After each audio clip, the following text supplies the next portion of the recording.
Okay, sorry about that, everybody. We are live. Welcome into tonight's YouTube live show. If I have one beef with YouTube, one beef that I need to get off my chest here is the fact that if I forget to choose the input on my mic when I'm getting ready to start this live, I find no way to be able to actually change it here. So second, I don't Dustin, I'm not sure what this is not third time the charm, Justin. This is the second Dustin, rather, this is the second time. All right, I'm gonna shut the hell up with trying to read the chat while we get going here as things are off to a rocky start tonight. But I can promise you it's not gonna be rocky all the way through, folks. Okay, we're gonna talk a lot about the Pac-12 today. It's kind of like Pac-12 narrative shift season, SZN, right? Pac-12 narrative shift season. That is where we're at right now. I think we talked about this once when the Colorado smoke had first started to kind of pick up and percolate a little bit, that you could already see the Pac-12 narrative change from those that are a little more open to the Pac-12 side of things here, right? That it was starting to shift to not like, hey, nobody is going to leave the Pac-12, because for so long that's what it has been from the Pac-12 propaganda machine. It has been nobody's going to leave, nobody's going to leave, nobody's going to leave. And then when it first started to seem like, hey, maybe there's actually a chance like Colorado's going to leave, it turned into, okay, Colorado sucks at football. They've been awful for the last decade and a half to 2 decades, which fair enough. So this is not much of a loss at all. And then we had the Colorado athletic director quote tweeting MHV3ER on Twitter, and that seemed to kind of calm it down for a little while. You didn't see quite as much of it. Now the Colorado smoke is crazy. I mean, it's heavy. I was coughing through the last video. To be honest with you, I've actually had like some kind of cold or allergies or something. I've been coughing through the entire last week. And the reason that I've been coughing crap up for the last week is because I can't go anywhere without inhaling Colorado smoke. Colorado to the Big 12 smoke. It is everywhere. Absolutely everywhere. And now with that, we are seeing the seeds that had already been planted start to sprout a little bit here that are, hey, San Diego State can slide right on in and the Pac-12 will be totally fine. And I'm not even saying that I really disagree with that statement that much. Like, if it's just Colorado that leaves and San Diego State is promptly put in as a replacement, if George Kliavkov acts as swiftly, basically, as Bob Bowlesby did, probably a little more swiftly even, I would prefer, if I were a Pac-12 fan, and just dumps San Diego State in for Colorado, then they probably will be fine. But the whole issue with that is Colorado leaving, does somebody else leaving start the domino effect of others to follow? And that is the real crux of the issue and the key here. So anyway, you can see where all this is going to go now that it feels like it's almost more likely than not that Colorado does wind up in the Big 12. I still would tell you, I'm like 50-50, maybe 60-40 on that. I mean, I don't have a super strong feeling, but there is so much smoke right now. It seems like Colorado is certainly very much entertaining the idea. So today, anyway, long ways to say, people, to start off the show. We're going to get into that. The latest in Colorado watch. We've had an athletic article penned by Max Olson that has come out since the last time I spoke to you. So we'll read through that. There are a couple other like mini Colorado updates. And then the Jon Wilner piece, his latest mailbag, where he really starts to divert the narrative into, all right, if San Diego State swaps out for Colorado, the Pac-12 could be fine. And we'll also give you his thoughts on whether or not Pac-12 survival or extinction, whether or not those odds have changed, because I was interested to see his answer on that. So I've got that. His mailbag, honestly, was pretty loaded. We're like 2 mailbags behind here on just little Pac-12 notes and nuggets. We also have a Jason Shearer thought / update. I don't know if it's fully fleshed out enough for me to call it a report, but he was speaking to Arizona and Arizona State, whether or not they're a package deal. Will they have to be together because they're in the same, it was like the UCLA Cal thing, same Board of Regents. Is that going to keep them tethered together, or would one be able to split off? And does Arizona State have any desire right now to go to the Big 12? We want to get to it. If you want some actual football, I did look at just a little bit of football. We have the S&P Plus from ESPN, which I'm sure everybody's a huge fan of. Completely flawless way to rank teams. They have their top 25 out for the Big 12 this year in preseason. So anyway, that's what I've got for you. But you guys know you can be a part of the show. If you've been here before, you know how this all works. But just as a reminder, and for those who are new, click the $ below the chat box where it says say something. That is how you can hop into the chat here tonight. It will supersede everything else in the chat. There are 140 people in here. I can't read everything that's going on there. If you want to make it in, click the $ below the chat box where it says say something. Your donation will then be tacked above everything else. Ensures that it makes it on the chat tonight. It's a way that you can control the content, make your voice heard, ask me a question, and support the work that I'm doing here on this channel to bring you Big 12 content on a week in, week out basis. Couldn't do it without all your support, and I genuinely appreciate all of you guys who do contribute. Totally free way to help support the channel as well is just liking the video. If you just go give me one click, completely free, not asking for anything there other than just one little click of the mouse. The likes help. If you leave a comment on the video, that also helps. Leave a comment before, during, or after underneath the video. All that stuff helps me with the algorithm and is much appreciated as well. So with that, we have a couple donations to start off with here before we dive into the latest Colorado updates as we continue to basically sit here kind of on Colorado watch. And part of this, I forgot to even tease this. We have a little timestamp on when Colorado may just say screw it and make the jump without even waiting until the end for a Pac-12 offer. Alpha Cat. Okay, Alpha Cat is starting us strong here. Alpha Cat wants to know what's the current point spread. It's a great question, Alpha Cat, and we have an answer. It was addressed in Jon Wilner's latest mailbag. For those of you who are wondering what is he talking about, what point spread, Wilner has had Jon Wilner, who Pac-12 hotline, very respected voice out west, broke the story about USC and UCLA. He's long had a line, basically, of whether or not the Pac-12 would survive. And it has been, I believe last we checked, it was at -4. Like they were a 4-point favorite to survive. And this time it is. Here's the question. Kyle Malloy, too, is who asked it. He said, what are the hotline's latest survival odds for the Pac-12? Here is what Wilner says. He says, despite all the smoke emanating from Boulder and the Big 12, the hotline's odds remain unchanged. Pac-12 survival is a 4-point favorite over Pac-12 extinction. That translates to a roughly 60% probability of the conference remaining intact. In other words, survival is more likely than extinction. Fans want the situation painted in black and white, but realignment, like Omar Little, our favorite character from The Wire, is mostly gray. Okay, so there you go, Alpha Cat. No change. And I would imagine like a part of the justification here, and he kind of goes on later on in the mailbag to explain some of this. And I can actually understand, if I'm going to vouch for him just a bit, he's basically saying like, look, for the Pac-12 to not survive, it would have to be one, Colorado does decide to leave. And I guess in Wilner's eyes, it would be one, they get a deal done and it's not satisfactory. 2, Colorado decides to leave. 3, it turns into more than Colorado to where they can't just patchwork it with San Diego and San Diego State. And 4, if it's going to be Arizona and or Arizona State, they would have to either get approval to leave and branch off separately, or Arizona State would have to decide that they want to go, which doesn't seem that likely right now. So I think he's just saying like, look, it could just be rearranging Colorado and San Diego State and the league still survives in some form. So there's your answer, Alpha Cat. That's what the spread is right now. I actually don't. I won't crush him as much for that, even though there is all this smoke about Colorado. Because again, the key is not just Colorado. I would agree with Pac-12 folks. The Pac-12 can definitely survive if it's just Colorado leaves and San Diego State comes in. But I think the thought all along here has been it's not super likely that you would wind up with just one team leaving from the Pac-12. That probably would spurn others to go ahead and take that leap of faith as well. Ryan, what's up, Ryan? Ryan, I appreciate you being here. Thank you for the donation. Ryan Thomas in the house tonight. Ryan says, thoughts on the Big 12 eventually adding Oregon State with Arizona, Colorado, and Arizona State. Gets the Portland DMA in the 4th time window. Yeah, we've had this question a lot before, and I can understand it somewhat because, I mean, Oregon State has a more than respectable football program going right now.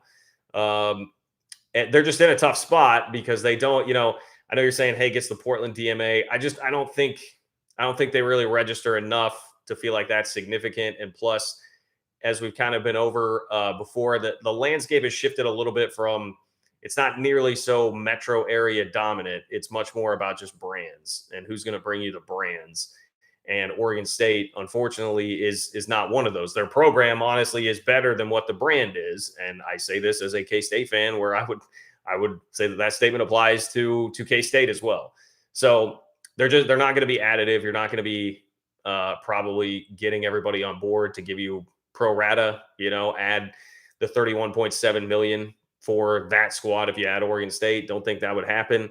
So no disrespect at all to the Beavers. If you're talking competitively from a football standpoint, that might be a nice way to go, but it's not going to be one that makes you money. And I don't think they have enough of a hook into Portland, and I don't know that that's really important enough anyway for the Big 12 here. So, and honestly, when you start talking about Arizona State, I don't know. The more you read about the Arizona State situation, it really does seem like Arizona State may be a long shot to come here, and it's really like Colorado and Arizona, with Arizona State and Utah being the holdouts. And I did see someone in the chat shouting out Arizona State on becoming an AAU member. I mean, very interesting as it pertains to realignment here. You had 6 schools all of a sudden earn AAU status this past week, and I saw a tweet. Now, I didn't fact check this myself, okay? So just forewarning on that. But I saw a tweet saying that there had only been 6 in the previous 20 years before that. So all of a sudden, you have all these schools getting AAU status. Miami and Notre Dame were 2 of them.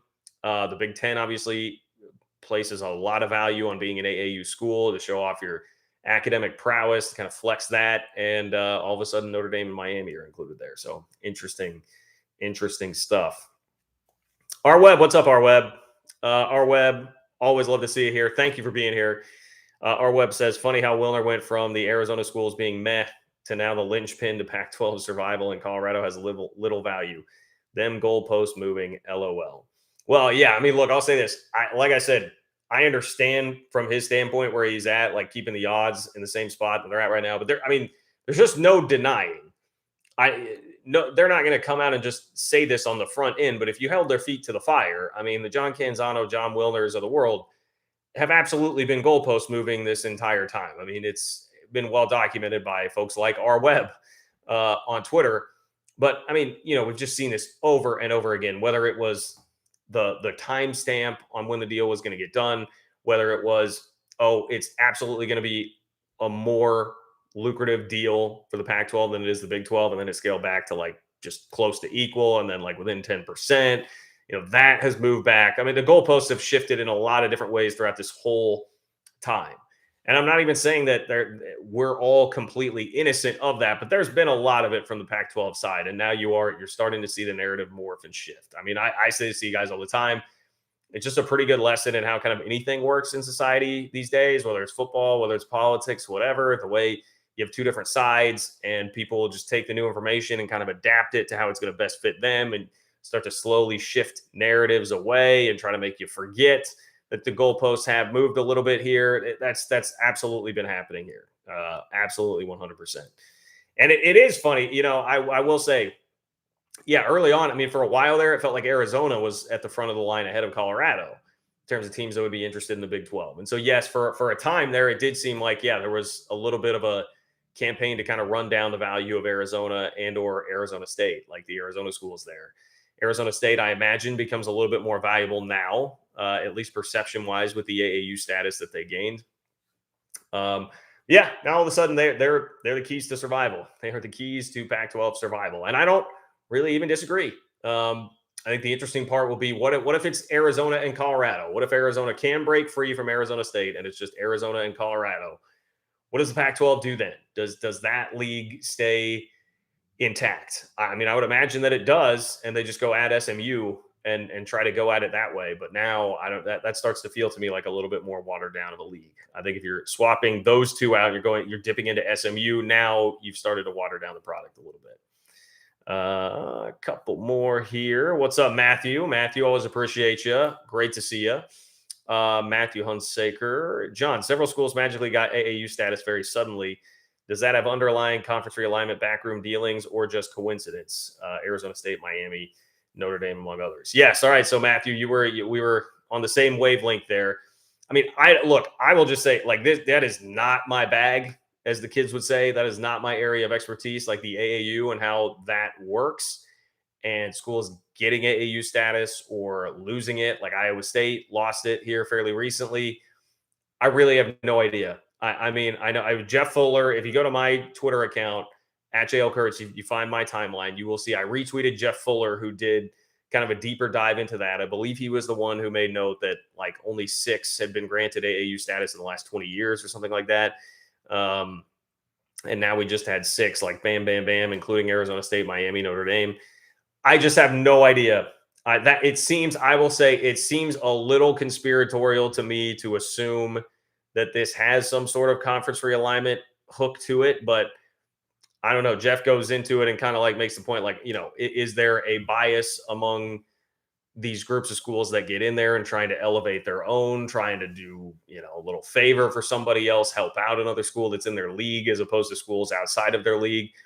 It's not unreasonable to think that or question it or wonder about it, but I don't know. The academia world, I would not think is looking at this like, hey, we really need to shake up conference realignment here and help somebody out. And even then, it's like the Notre Dame thing. I mean, who is that really helping? Because Notre Dame would have been taken by the Big Ten no matter what. I mean, the whoever it is that ranks these schools come out and say Notre Dame is the least valuable academic institution in the country, and the Big Ten would still take them in a heartbeat tomorrow because they're the biggest whale that is still out there on the realignment front. And they would command so much extra money from a TV viewership standpoint that they would do that. And so the AAU status, like, I don't know, it's not really like it's helping Notre Dame. I guess maybe it would like make the Big Ten look a little better to keep the concentration of schools they have in their league that are AAU schools a little bit higher, but they don't kid yourself. That's not the reason Notre Dame's not in there at all. So I don't know. I would lean more toward coincidence, but I would also direct you toward like Jeff Fuller's Twitter thread if you want to read a little bit more about that. You can find that on my timeline. Delaric, what's up, Delaric? Always great to see you. Appreciate you. Delaric says Oregon State does, however, get the Big 12 into the Pacific time zone like Brett wants, and that may be just enough to move the needle. I disagree. You guys, I love you guys. But I think it's a fool's errand if you're trying to make a legitimate case for Oregon State being a valuable enough commodity to move there. You want to be in that time zone, yes. You want to gather some extra inventory there. You want to try to take down the Pac-12, all these things. But Oregon State just does not bring enough cash to the table. You also have to make all these members whole and continue to have enough money for all these schools that are feeling a little bit of a pinch right now. And if you're not, I just don't think you're getting $31.7 million per school for adding Oregon State to the conference. Yes, does it accomplish some things on that objective list? It does, but I think it's pretty clear Yormark's priorities are not there. It's 4 corner schools, it's Gonzaga, it's UConn, it's maybe some others from the Big East in basketball, and then like San Diego State. I mean, that really is, that's your list, I think, right now of expansion candidates, unless there is just something totally out of left field. And again, I say this all with nothing against Oregon State. I am not trying to make it about that. I understand my school's place in the world too, being very similar to Oregon State's, but I don't think that's going to get it done. And I respect the hell out of their football program. I would love, from a football standpoint right now, they'd be a great one to throw in the mix. I mean, they would probably contend toward the top of the Big 12 this year with their football program. So nothing against them, but I don't think that's going to get it done, guys. I don't. Rob, what's up, Rob? Rob, thank you for being here. Appreciate you, my friend. Rob says the AAU thing is absolutely a threat to Colorado and Arizona, that if they leave the pack, they will lose AAU status. Colorado State has a better profile than Notre Dame or Miami. Okay, well, I'm seeing it. I'm sorry, I'm reading ahead on you, Rob. Yeah, I mean, I guess, guys, I don't know. I'm just not I can't sit here and say, like, Rob, I guess I would just ask you, like, what evidence do we have to suggest that in the past, like, the AAU has been acting in concert with college athletics?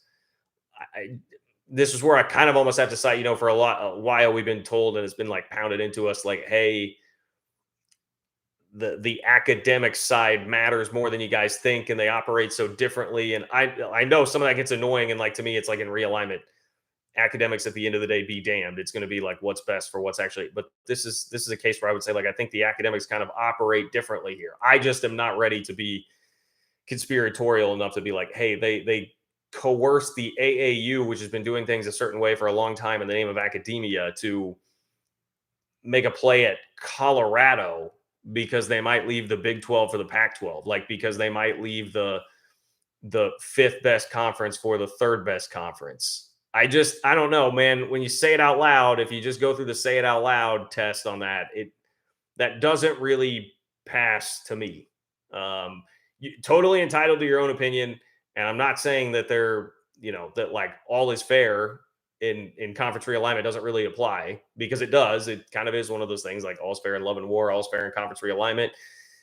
People will say one thing, do another. There's backstabbing. There are alliances that are formed, and then nobody cares anyway, and you kind of work behind their back. Like we've seen it. We've seen it all. So I wouldn't completely discount it. It is realignment, but it is a stretch to me. It is a stretch to me. I would say that. David, where did David go? David, what's up, David? Appreciate you being here, my friend. Thank you for stopping by, as always. David says, Kurt, you seem interested on the Iowa State betting topic. Rumors say it involves Deckers, the quarterback. If so, he would miss the first 5 games of the season, pulling for the rumor. Well, I mean, I've definitely heard that rumor. I know that rumor has been out there for a while. I think I heard like that was kind of, it was not like I heard it. You could just, if you open the internet, twitter.com, and you're a Big 12 fan and you're following anybody in that sphere, there were some whispers about that it might be him. I just don't feel confident enough. I don't think it's a fair thing to like openly speculate about it when it's something like that serious. So I'm not going to do a ton of that. I mean, I guess the one thing I would just say is, I was going to look this up. I forget his name, even though I should know it. Iowa State does have a stud quarterback coming in from their past recruiting class. It's Cole, right? Kohl, I believe, is the last name. Just want to make sure I had this right. Thank you for the way that you have this. Good Lord. I mean, come on, rivals, really? JJ Cole. There we go. Jesus. It's like rivals. I mean, you can't. I clicked organize it by name. They organize it by first name.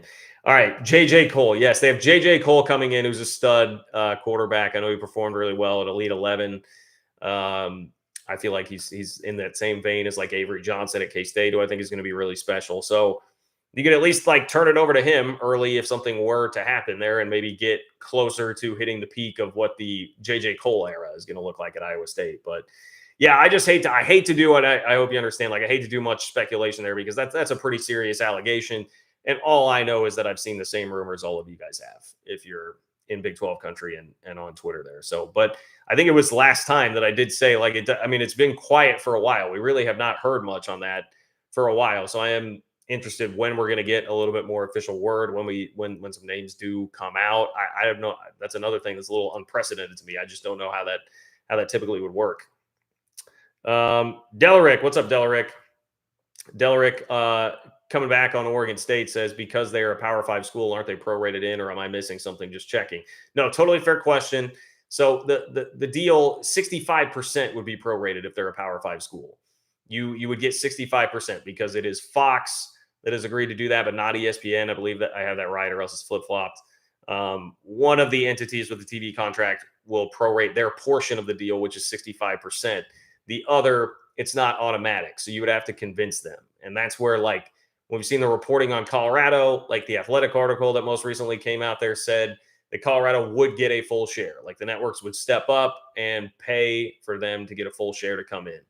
Oregon State don't think that that's going to happen. And so that's your issue there. Like, you'd get 65% on the dollar, or 65 cents on the dollar rather, for Oregon State, as opposed to the whole dollar. And I don't think they're going to be as keen on Oregon State there. I mean, a part of the draw, obviously, now for Colorado is Coach Prime. Now, is that short-sighted, like long-term, to be like letting that drive the decision-making for adding Colorado? Yes, it would be. But, close to Denver, and a school now that's going to get a lot more attention with Dion there being there, at least in the short term.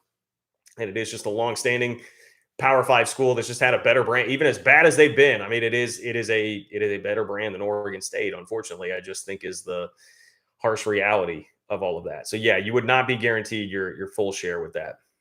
R Web, what's up, R Web? I think R Web may have come in here to say the same thing I just did. Our web says for the Washington State and Oregon State advocates, yes, they are Power 5. Okay, so I had it mixed up. ESPN pro rata. My bad, guys. But ask yourself, why would Fox think men's basketball pay for them? No hate, just reality. And yes, that is plainly stated and more accurate and on top of it than I was, our web there. So yeah, you would get the ESPN pro rata. You'd have to convince Fox. And I just don't think you're going to get that, especially, yes, because a lot of this, like if it's going to be men's basketball inventory that you would be carrying, I frankly, I just don't know a whole lot about Oregon State men's basketball recently, but I think that is kind of the point and speaks for itself there. So anyway, appreciate you, R-Web. Appreciate you. You stay on top of this better than almost anybody, man. Rob S. What's up, Rob?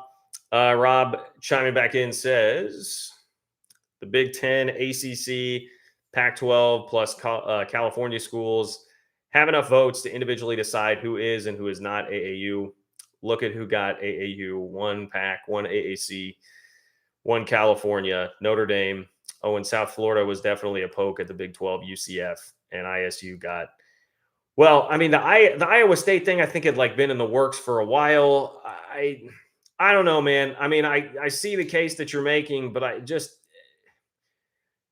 that seems like widespread. And like if you were gonna do it as a shot, you could take more direct shots. I mean, because this is all sort of spread out, and there's so I just can't, like, Rob, you really think that all those schools are sitting there and being like, hey, we need to use the AAU lever here to screw with schools, and like that's going to make enough of a difference? I don't know. Like, I get what you're saying, and I at some points have that sort of mindset about the Big 12 and like, hey, everybody's out to get us and look at all this that's going on. I just have a hard time believing that the folks in academia care that much. That seems like them caring an awful lot about the athletic space in a way that I just don't see them really caring about enough to go do something like this that really doesn't ultimately have that much effect on anything as of right now. I don't. You are free to have that opinion, Rob, but I disagree with that. I do that. It feels like a stretch to me, I guess is really a better way to put it. Not necessarily that I like outright disagree, but it still feels like a stretch to me. I'm kind of curious, like what the chat thinks there, but Cougar Tracks. What's up, Cougar Tracks? Cougar Tracks, I appreciate you being here. Thank you for your support as always. And by the way, Rob, I appreciate the support and I appreciate the push. Like, honestly, it's kind of fun and nice to have a disagreeing viewpoint here. You know, I don't want it to just always be an echo chamber. We can disagree on things and push back a little bit. So I'm here for it. Definitely encourage that. Definitely encourage that. Cougar Tracks says, did I read the Iowa schedule right on your Twitter site that Iowa plays 7 home games, 1 neutral site game, and 4 away games? That's a good schedule. Yeah, you are correct.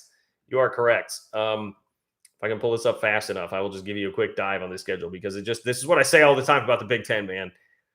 The Big Ten, especially if you are on the right side of this thing, man, you can just coast on such an easy freaking schedule in this league. There is so much garbage, so much crap where you can just be a mediocre team and just roll through 10-2, no problem. Iowa's Utah State at home. They're at Iowa State. Western Michigan at home. They're at Penn State. Michigan State, Purdue, Minnesota, Northwestern, Rutgers, Illinois at home. I mean, that is Michigan State, Purdue, Minnesota, Northwestern, Rutgers, Illinois. That's the home schedule. There is a road trip to Wisconsin. There's a road trip to Nebraska. Road trip to Penn State will be fairly difficult, but there's no Ohio State, no Michigan. You guys know I think Penn State's very overrated. And then, like, outside of that, man, I mean, the rest of that Big Ten schedule is kind of a joke. So, yes, you are correct. And one of those being a neutral site game in there, too. You are correct. Iowa has a cakewalk of a schedule, and that is that's why it would be nice to be in the Big Ten, man. Good problems to have in the Big Ten, like taking shots for how easy your schedule is and how much money you are making. It must be nice. Okay, if you guys want to join in, click the $ below the chat box where it says say something. If you want to donate and weigh in tonight, get your question or comment in there, have a chance to make it to the show, and support the work that I'm doing here on this channel, bringing you Big 12 content on a week in, week out basis. Click the $ below the chat box where it says say something in order to do that. All right, on Colorado Watch, here's what I have. First of all, I thought this might be the most interesting of anything, and that includes like an entire article that we got in The Athletic that didn't say anything as poignant as this, I thought. But Brian Howell from the Boulder Daily Camera, so he covers Colorado for the local paper, he went on 365 Sports and he said, if we go into July, he was saying early on, like the first part of this quote was, I'm paraphrasing here, but basically, for a long time, I thought, of course, they're going to wait for the TV deal. But then he said, quote, if we go into July without a deal, I think you're going to start seeing maybe Colorado and other schools get restless and say, we're just out of here. We're tired of waiting. So that's someone plugged in at Colorado who covers the team, local beat writer. He says, if we go into July without a Pac 12 deal, I think you're going to start seeing maybe Colorado and other schools get restless and say, we're just out of here. We're tired of waiting. Man, I mean, that is pretty strong. And that is like 3.5, 4 weeks away. 3.5, I guess, would be, I mean, 4 weeks away, we'll say 4 weeks away. So that would kind of put it at like a 4-week deadline. If we think about the deadlines that have been set by the admins in the Pac 12 lately, it was kind of like summer, end of summer, maybe. Some probably a little more optimistic than that. I think the last Kirk Schultz one was slightly more optimistic than that. So if we're going off these timelines, that's getting really dicey for the Pac-12 based on what the presidents, athletic directors, like their leadership has been saying here recently. It would be teetering right on the edge, right on the borderline of that deadline there from Brian Howell of being the end of June, essentially, for the deal before someone's going to get restless and jump. That, I would think, if there's any truth to that at all, now only the people in those rooms, only, George Kliavkov, his leadership team, whatever, they may be the only ones that really know the answer there. But if there is legitimate truth to that on like Colorado's timeline, I guess maybe Colorado is the only place that really knows on that. That should be very scary. That should be very scary, I would think, to the Pac-12, because that is coming up fast. And where's a show of hands here of anybody who is confident in the Pac-12 all of a sudden buckling this thing down in the next 4 weeks based on how the last like 8 months have gone. I don't think anybody would, could, or should have much confidence in that right now from the Pac-12. So that was very much of note to me, very much of note. And he didn't just say Colorado either. He said Colorado, maybe Colorado and other schools. So he's including other schools into that and not just the Buffs. We got an Athletic article. I have a couple of the highlights from that. This was written by Max Olson. So this was not Stuart Mandel, but it was Max Olson. Says Brett Yormark considers expansion for a 14 or 16 member league. Colorado and the Big 12 have been in talks for several months. 3 conference sources who are not authorized to speak publicly about the discussions told The Athletic. So if we're playing the source citing game, The Athletic there cites 3 Big 12 sources who say that Colorado and the Big 12 have been in talks for several months. And you're not really even seeing much of a denial from that coming from Pac-12 country. Again, now it's turning more into swap out Colorado for San Diego State and you will be fine. The Athletic adds here, no Pac-12 school has been more receptive to joining the conference, those sources say, than Colorado.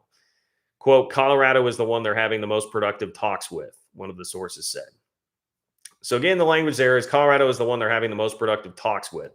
Nothing like, hey, it's totally imminent, but it's the one that they're having the most productive talks with. And Big 12 sources seem to be very chatty about this to a number of folks right now. If we're playing the game of who has said this now, and we kind of do this if you're going to be on the Pac-12 propaganda machine side of things and you want to really deny what's going on right now, you are denying the Sports Business Journal, The Athletic, The Oklahoman, specifically Barry Trammell, who not a carnival barker, one of the most experienced veteran reporters in the league, and CBS Sports, all entities that have now reported that Colorado is having like legitimate, substantial, productive, all these different adjectives you can throw out there, talks with the Big 12.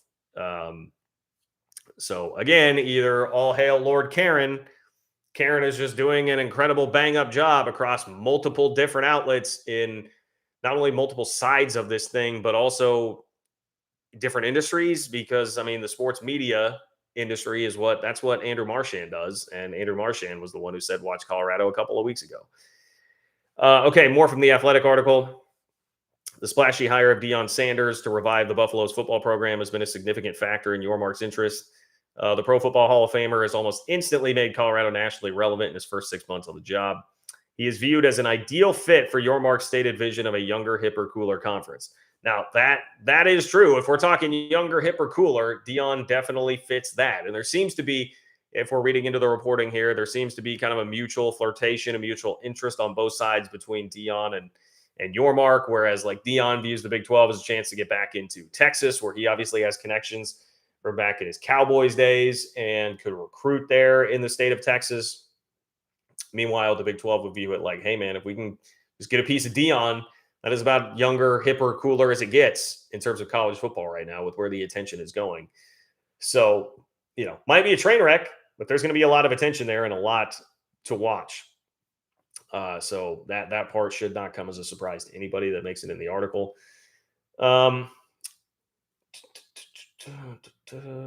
Coach Prime isn't the lone reason for the Big 12's interest, and the conference was already exploring expansion last summer before he was hired.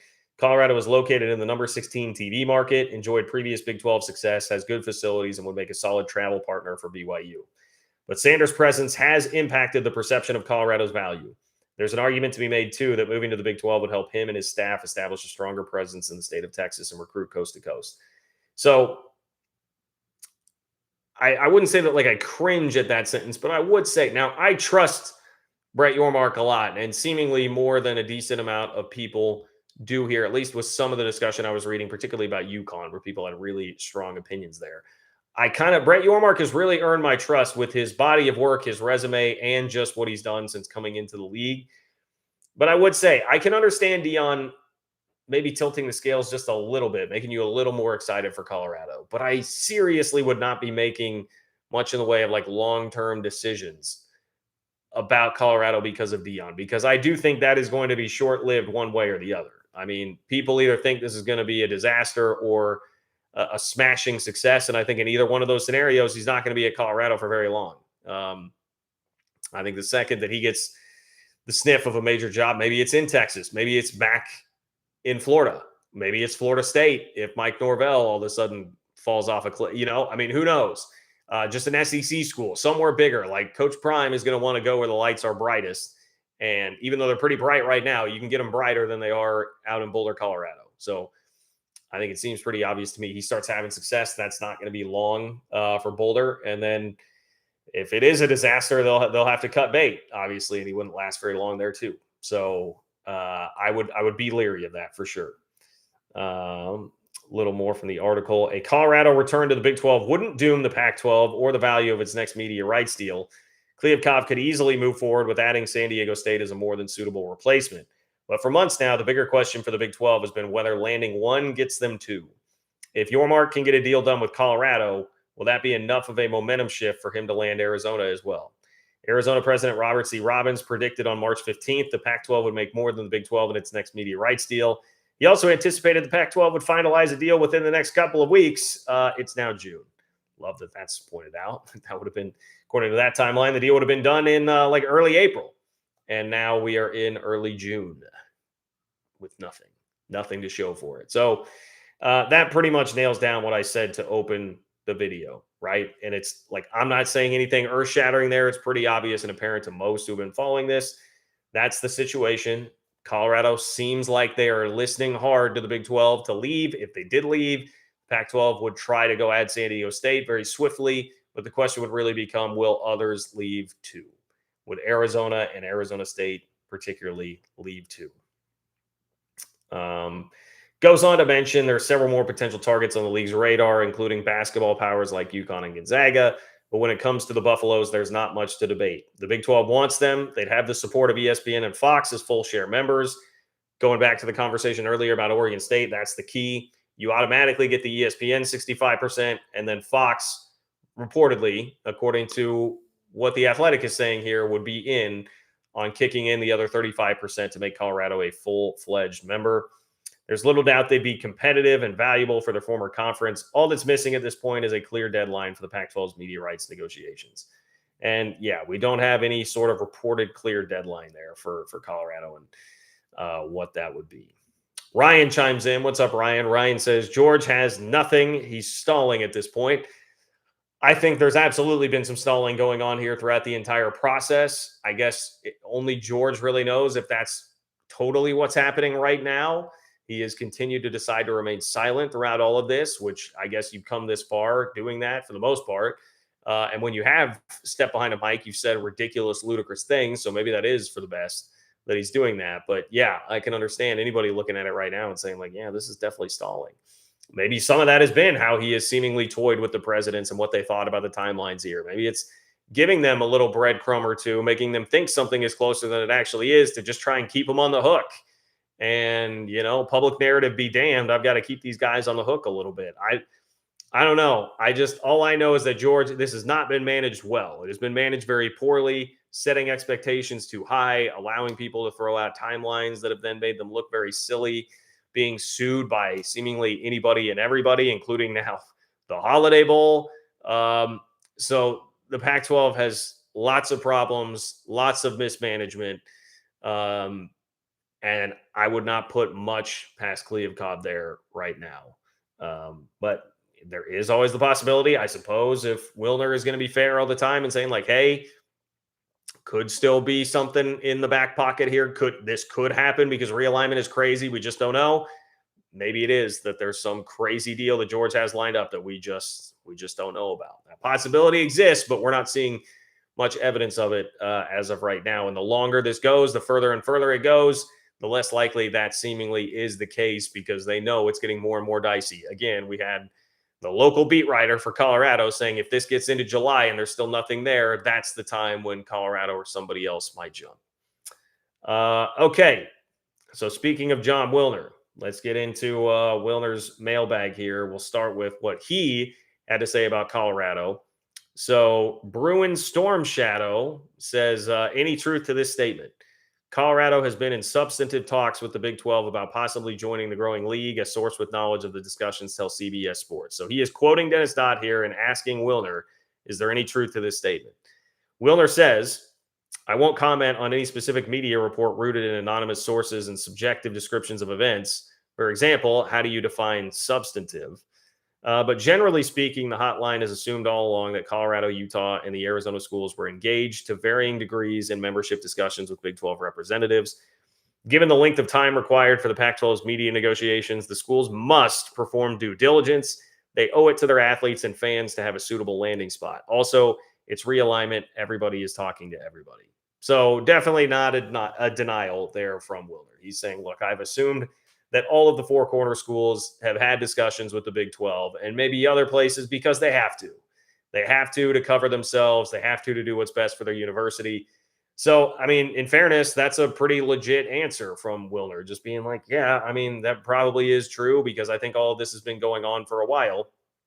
Maybe what it fails to speak to is the significance of how much smoke we're getting about Colorado right now, that these could have ramped up in terms of the seriousness of the discussions, the tone of the discussions getting more serious. It is downplaying that a little bit, but also admitting the reality of the situation with some on the Pac-12 side seemingly don't want to do. And that is that, yes, there are, of course, conversations happening there because there have to be for anybody to be doing their job in those positions as the athletic director, university president, whatever. There's also a little bit in here, like kind of a veiled shot at Dennis Dodd, I would say. For example, how do you define substantive? And he's saying anonymous sources and subjective descriptions of events. I don't know, the anonymous sources thing. I was like, I've never seen Jon Wilner name a source, so that's kind of how it works these days when you're reporting. Like, if I just would be hesitant of anybody in that sphere criticizing someone else for using anonymous sources because I don't see anybody out there just directly quoting a source or giving away sources here. They're used quite a bit. Now, if you want to quibble over like what does substantive mean, okay, fine. Maybe that's where we get into the how is this being marketed, who's saying it, how. There is a subjective nature to substantive, like, of course, but that also is just a very easy like deflection tactic to shut down any sort of report that you don't want to believe. Well, they said substantive. Who really knows? It's realignment. Nobody knows. It might be substantive. It might not. So that could go either way.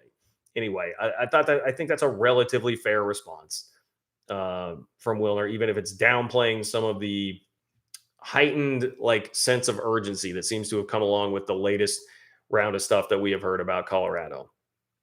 Another really interesting answer here in the mailbag. The question was asked, are Washington and Oregon the key to survival?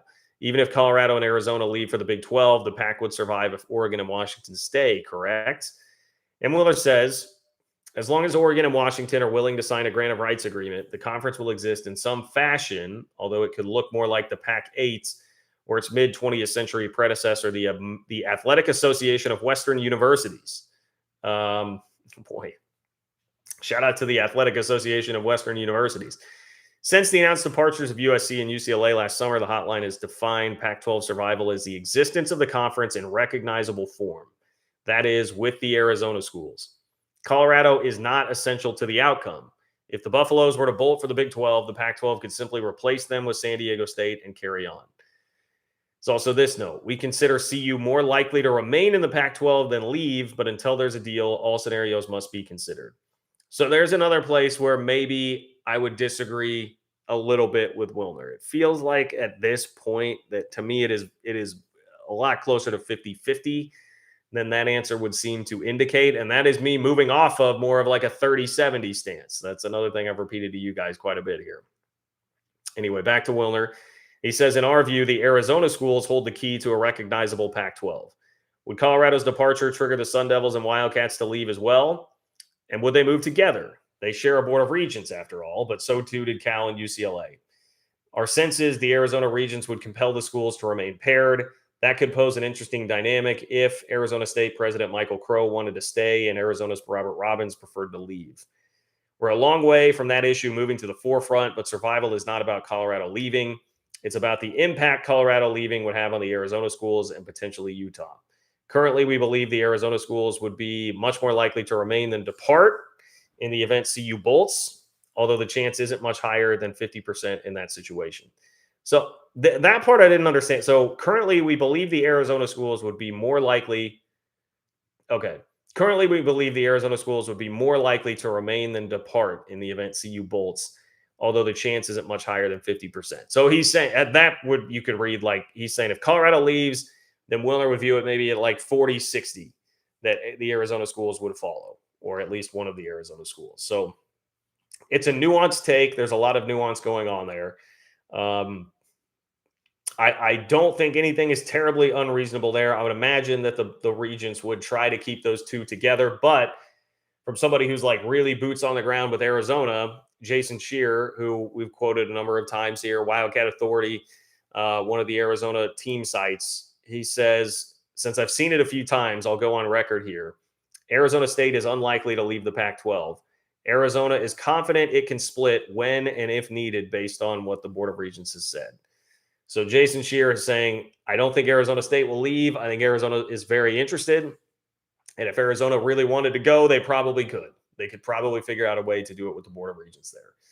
So, interesting stuff. I have no idea how that would actually play out. I would just say, feels like most of the time that the Board of Regents thing has been brought up in realignment, it's kind of from the side like that feels like it would be getting left behind a little bit, or the side that really wants it, trying to hold it up as like grasp at a straw as to why the two schools would actually stay together. I have yet to really see a situation like Cal UCLA. The Board of Regents did not stick its neck out and say like, really can't do this. It's going to screw over Cal. You guys can't go.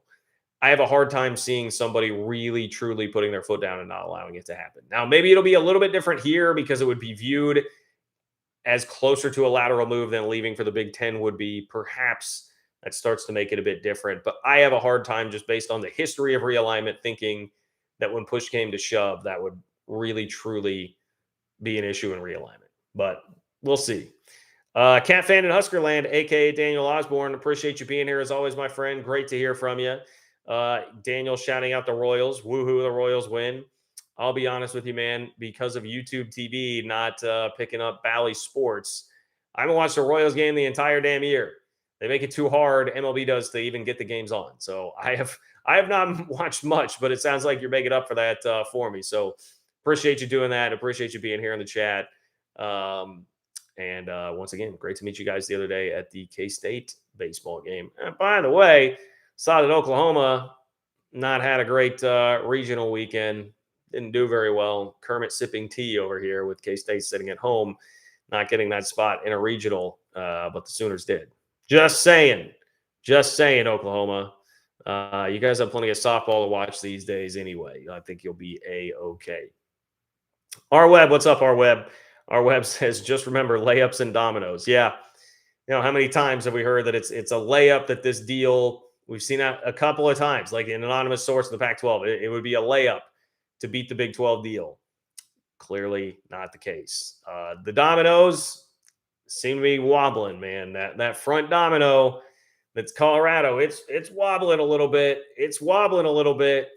And one little flick, that thing is going to fall down. And then maybe we see some of the others. Maybe we see a domino or two in the state of Arizona start to fall there as well. All right. Give you like a 5-minute warning here. If you want to get something in, you haven't been on the show here tonight, you want to be 400 people in the chat. I cannot even come close to reading everything, but click the $ below the chat box where it says say something to get one in here close to the buzzer. It'll get your question or comment in, pops it up to the top for me above everything else, guarantees that it will be read here on the chat tonight, and supports the work I'm doing to bring you Big 12 content on a week in, week out basis. If you are catching up to this after the fact, I have not mentioned this yet. John-Kurtz-4 on Venmo. John-Kurtz-4 on Venmo if you want to support the channel that way as well. It's another way you can do it. And please like the video. Just click like. Easy way to do it. Totally free. Another way to support the channel. Leave a comment. Whether you love me, hate me, agree, disagree, comment below the video before, during, or after. Also drives up that algorithm. And I appreciate all of you that do that. Got to respect the algo, everybody. Gotta respect the algo. Here's I forgot that I included this one from Wilner's mailbag. I kind of just did this to make the point that, like, Big 12 Twitter gets a pretty bad rep from the Pac-12 corner where they're saying 12 and on and all these conspiracy theories and things like that. Here's one that was brought up, I assume, by a Washington fan. That is very, I would say, conspiratorial, to say the least. So the point is, Big 12 fans are not the only ones doing this, right? This is a Washington fan, man. Look at that. Bells of the ball. Good old Washington. And they've got fans that are asking this question. Are the Big Ten and NBC colluding by having games like Washington, Michigan State, are the Big Ten and NBC colluding by having games like Washington, Michigan State on a streaming-only platform to further devalue the Huskies and Oregon? They could then point to the streaming numbers of this game as evidence to justify offering them a smaller share down the road. Okay, so we're going to unpack this. The conspiracy theory would be NBC and the Big Ten are colluding together to devalue Washington by putting their game against Michigan State on Peacock so that years down the road, they could be like, hey, look, you can come into the conference, but you guys sucked bringing in viewers that one day on Peacock against Mel Tucker's flailing, fledgling Michigan State program. Nobody wanted to go out of their way to watch that, so we're going to pay you less money now. And the first line from Wilner is, that is one heck of a conspiracy theory, but I have zero reason to believe it carries any validity. And yeah, I mean, I'm there, needless to say. Says NBC wants to push viewers to Peacock through its agreement with the Big Ten and is using big games and brand names to achieve the goal. Yeah, I would actually, the problem is it's like kind of the opposite. We saw the Big 12 doing this early on with the ESPN Plus games. They want to sneak a conference game or two in there. For basketball, it was like they were going to put a Kansas game or two on ESPN Plus to try and draw more viewers there, right? Everyone's going to go want to watch Kansas play, whether you're rooting for them or against them. So you use the bigger brand to drive people to that streaming platform. It's kind of here saying like, hey, Washington, you're a big brand, and that's going to be a big game. Washington, Michigan State, we want more people to go there. So we're actually leveraging you the opposite way than what the conspiracy theory is there. But hey, look, everybody's got them. Everybody's got them. That was just my point in bringing that up. Ease up on good old Big 12 Twitter, because far from the only people out here who are running with conspiracies. It is all over the place. Matthew in with a buzzer beater. What's up, Matthew? Thank you for beating the buzzer. Appreciate you shooting your shot there. Matthew says, buzzer beater, who are you pulling for in the NBA Finals? I have always actually had a soft spot for the Nuggets, and I say this as a Kansas Cityan, a staunch Chiefs fan. I do not like the Denver Broncos at all, but I do like Denver, the city. I truly do like Denver, the city, a lot. I love the state of Colorado. Grew up visiting there every single year. And there was a time where I was going out regularly to see a friend. Um, that it was like 2017, 2018. I was going out there pretty regularly. And I went to a couple of Nuggets games. I actually got to see them play Steph Curry once. So I watched Steph Curry play live. Um, so I started to like at that point become like a bit of a bandwagon Nuggets fan, like 3, 4, 5 years ago. I have a Nuggets beanie, actually. I forgot about that. And so I was trying to watch them a little bit for a while there. I had like League Pass, but that faded very quickly, and I haven't paid much attention at all in the last like 2 or 3 years. So it's not even fair to bandwagon fans for me to say that I'm a bandwagon Nuggets fan, but I've had a bit of an affinity there for them. I really like Jamal. As great as Jokic is, I've always really liked Jamal Murray. So it's the Nuggets, but I appreciate the Heat, and I like the Heat too. I just appreciate what the Heat did to Boston.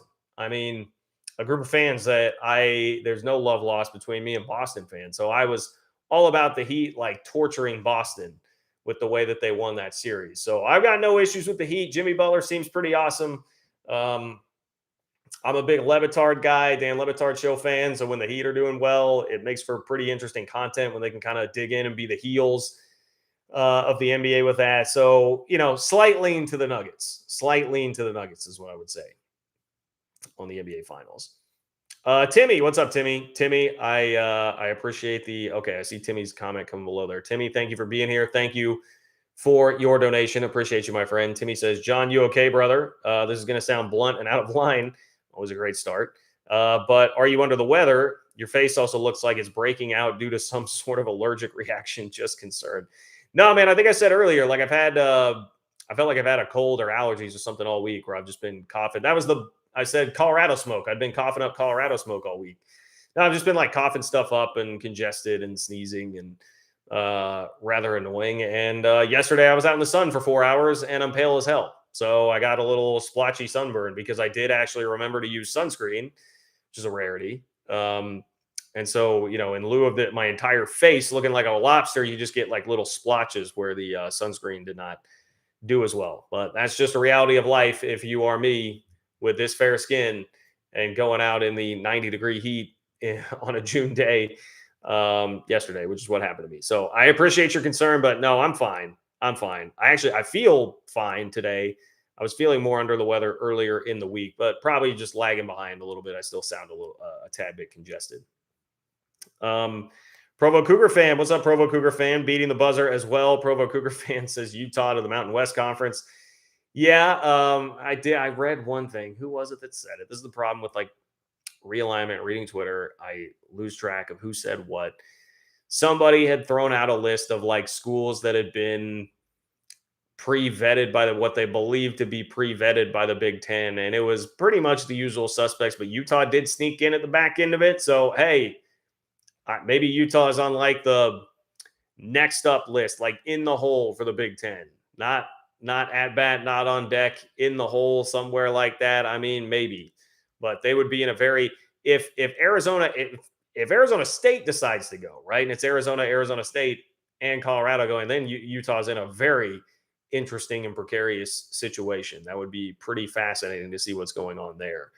Especially with their pride, basically, right? Their pride would be the one that would complicate that. Do you try to salvage the Pac-12 at that point that you've just been dominating, or do you just go ahead and make the jump there and say, this is enough. Other schools are doing it. We're having trouble getting our deal anyway. Bleep it. We're going to jump. All right. I think that's it, guys. That's all I've got for you today. Appreciate all of you being here. Continue to spread the word about the channel. Talk to your friends, talk to your family, Facebook groups, Instagram, Twitter, wherever it is that you can find Big 12 fans. Spread the word about this community. Share this with them. I appreciate all of you guys who do that. Thank you for everybody who was here tonight. Thank you for everybody who donated. Even those, like, guys, if we disagree about things, I don't ever want you to like take it personally or anything like that. Like we need some of that. I think it's good to not have this just be an echo chamber and test me a little bit. So I'm here for that. Enjoyed that. Appreciated that about the chat tonight. Sergeant Pickles 13 coming in here. What up, Sergeant Pickles? Sergeant Pickles says Pac-12 and Big 12 messed up, not combining the best 12 to 16 teams. I think the Pac-12 messed up. I don't know that the Big 12 really messed up. I think the Big 12 is going to be just fine and probably wind up being the third league that's just going to take all the best of the rest brands. The Pac-12 may have hurt itself. I mean, the Pac-12 had multiple chances. They could have killed the Big 12 in 2010 and just didn't quite get across the finish line there. Could not quite do it. Larry Scott couldn't get it done then. George Kliavkov didn't have interest in getting it done last year. And so here we are. But it would have been very interesting. I will give you, it'd be very interesting and intriguing to see what that league would have looked like with the top 12 to 16 brands there. But that toothpaste is out of the tube. I think we all realize that. Please like the video on your way out if you have not. I would appreciate that. Leave a comment on your way out the door as well. And if you are so inclined, you can support the channel on Venmo. Again, it is John-Kurtz-4 on Venmo if you would like to do that. So with that, enjoy the rest of your Sunday. Maybe enjoy watching some basketball, and I will talk to you guys all soon. Take care.